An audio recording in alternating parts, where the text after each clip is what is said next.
Estimados maestros, qué gusto poder estar esta mañana con ustedes. Me acompaña en esta conversación una querida compañera, la maestra Claudia Bataller, que tiene mucha experiencia en trabajo con maestros también. De hecho, ha estado en algún tiempo en lo que en su momento fue la Dirección General de Educación Superior para Maestros, hoy de GESUM. Y es un placer poder compartir con ella para poder conversar sobre un tema que es muy complejo, pero que seguramente está despertando mucho interés en el trabajo que tenemos que hacer en adelante en el plan de estudios, que es la evaluación formativa. Claudia, buenos días, espero que estemos muy bien. Ay, muchas gracias, Ángel, por la invitación. La verdad es que me da mucho gusto poder compartir contigo algunas ideas y algunos comentarios sobre lo que tiene que ver con evaluación formativa, que es el tema que nos reúne el día de hoy aquí. ¿Qué significa que los maestros tengamos que enfrentar la tarea de evaluación formativa ahora como actividad principal en las tareas dentro del marco de la complejidad de tareas de evaluación?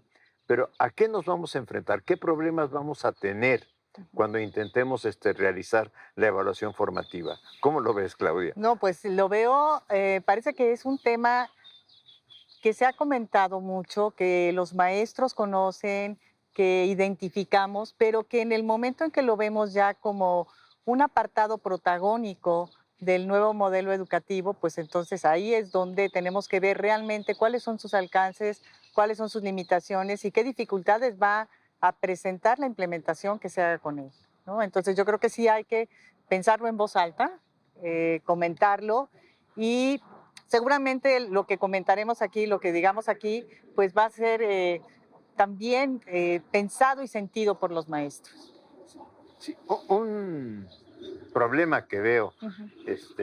es que necesitamos empezar a diferenciar las fases del plan de estudios, porque no se puede hacer la evaluación formativa igual en la fase 2, en la fase 3, en la fase 4 y 5 o en la fase 6 del sistema educativo.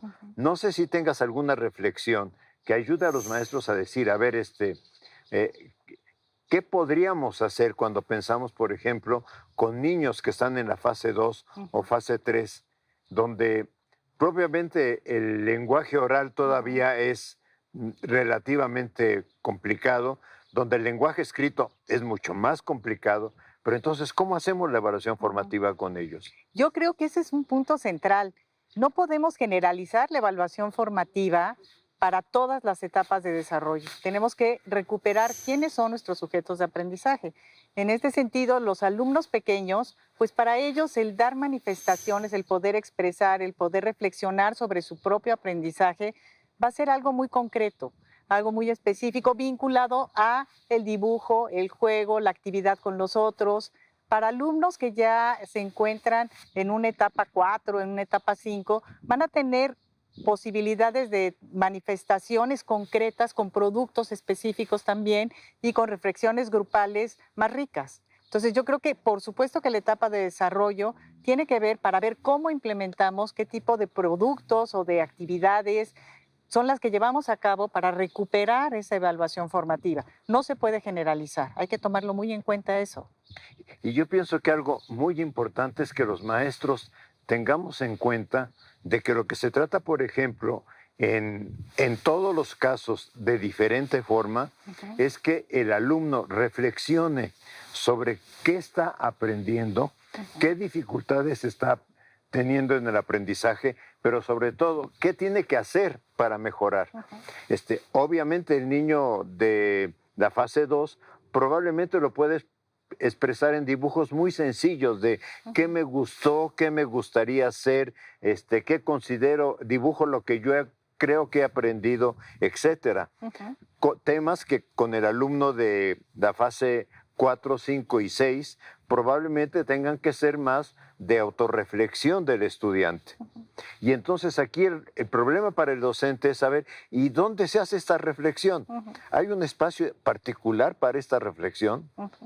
Y yo creo que, bueno, sí, espacios y maneras, ¿no? Los espacios no se pueden establecer. Si estamos hablando de que la evaluación formativa va junto con el proceso que implica regulación y autorregulación para el niño, no se pueden establecer concretamente algunos espacios ni vincularlos con los ejercicios de examen, sino que tienen que ser mirados de otra manera, ¿no? Tienen que ser pensados también por el maestro, pero también por los mismos alumnos. Yo creo que los alumnos pueden dar evidencias del proceso que están llevando a cabo a partir de las preguntas y buenas preguntas que se les hagan para ver cómo está haciendo el proceso, en qué van, qué se les ha dificultado, qué han resuelto con facilidad y que no lo hagan de una manera individual, sino que lo hagan también de manera colectiva. En este sentido, no solamente se trata de la reflexión del niño en un momento dado, sino de la reflexión con los otros. Y a lo mejor el mismo maestro puede ir seleccionando en qué momento es prudente hacer un alto en el camino, mirar y decir cómo vamos, hasta dónde vamos, qué es necesario mejorar, escuchando a los alumnos y también estableciendo él mismo su voz. Y eso me lleva a la necesidad de que él mismo también haga constantemente un acto de reflexión, de autorreflexión.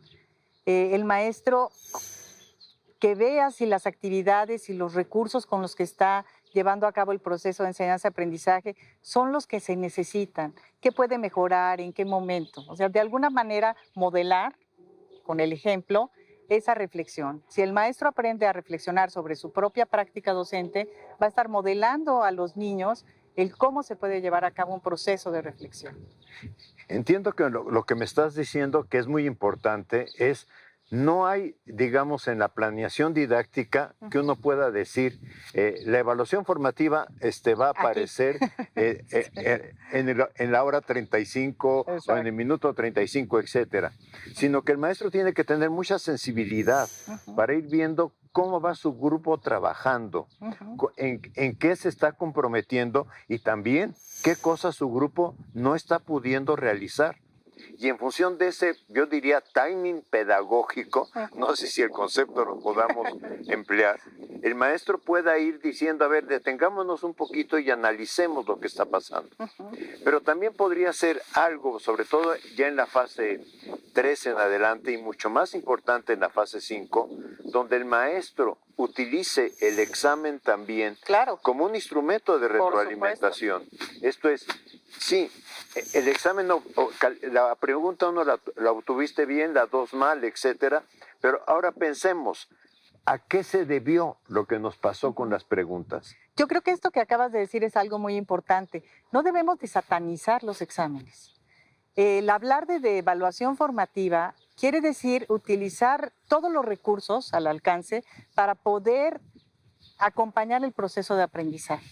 Y también tenemos la obligación de formar a los alumnos en poder resolver diferentes tipos de ejercicios y de exámenes para que puedan afrontar el mundo de hoy. O sea, es importante, de acuerdo a la etapa de desarrollo, no le vas a poner a un niño de la fase 3 a que resuelva un examen estandarizado, ¿verdad? Pero a lo mejor alumnos ya de fases superiores sí deben de conocer esos instrumentos, saber cómo manejarlos, acompañarlos en que sepan responderlos. Y puede formar la retroalimentación de ese tipo de pruebas, podrían formar parte de la evaluación formativa.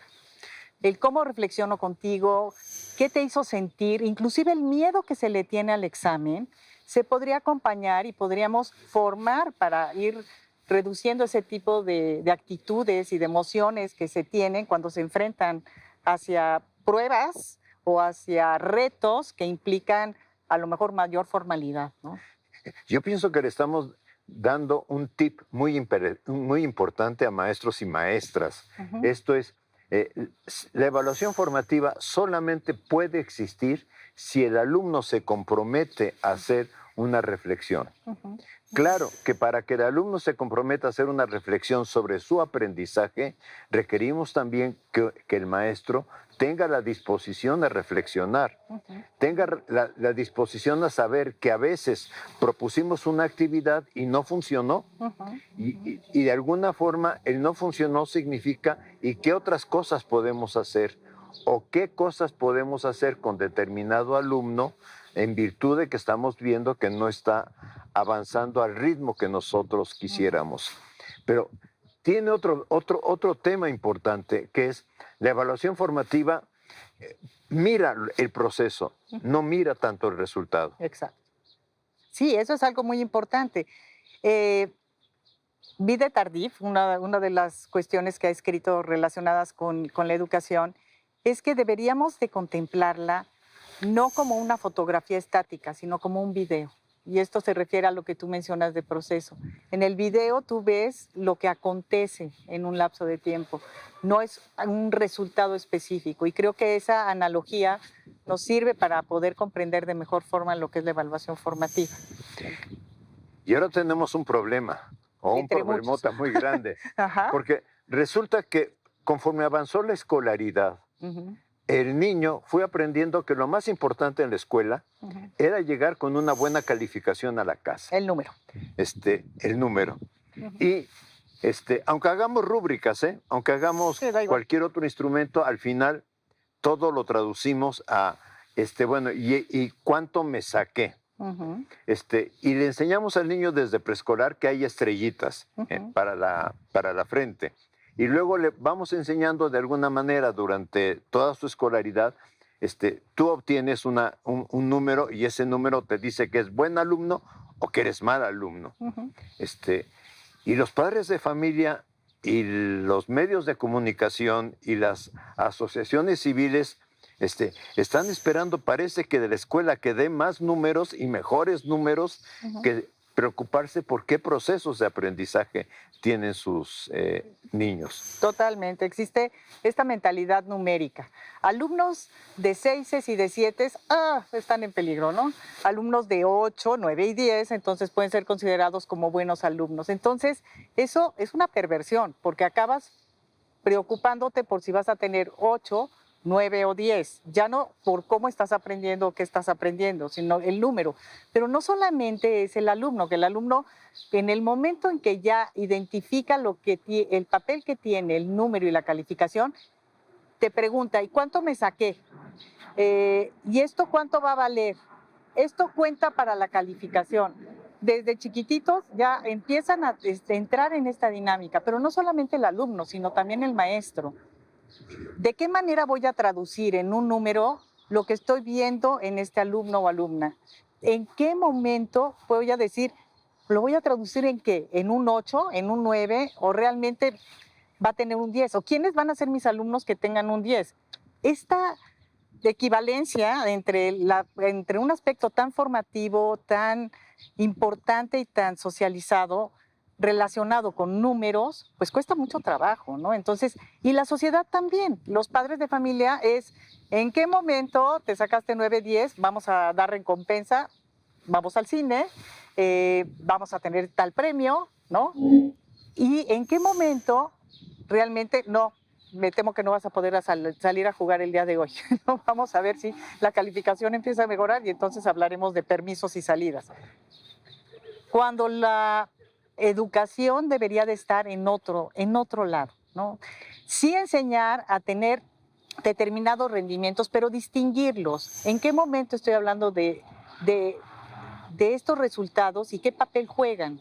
Inclusive enseñarles a perder los miedos ante los resultados, ¿no? Entonces, yo creo que son temas que hay que reflexionar, que hay que poner en la mesa y que deben de estar presentes en esta autonomía que se le está dando el maestro para la toma de decisiones en el proceso que él está conduciendo, ¿no? Sí, yo creo que esto es fundamental. O sea, necesitamos que cambie el maestro, pero también necesitamos que cambie el alumno. O sea, que el alumno diga, voy a la escuela a aprender, no voy a obtener una calificación. Pero el otro problema que tiene la escuela es que también necesitamos que los padres de familia, que los medios de comunicación, que la sociedad amplia esté preguntándose, y ahora en nuestras escuelas, ¿qué están aprendiendo los niños? Claudia, creo que ha sido una conversación maravillosa. Espero que para nuestros compañeros maestros y maestras tenga alguna utilidad. Nos da mucho gusto, me da gusto saludarte, pero nos da mucho gusto saludar a los maestros y maestras por este medio. Claro que sí, y una invitación a seguir pensando sobre este tema. Muchas gracias.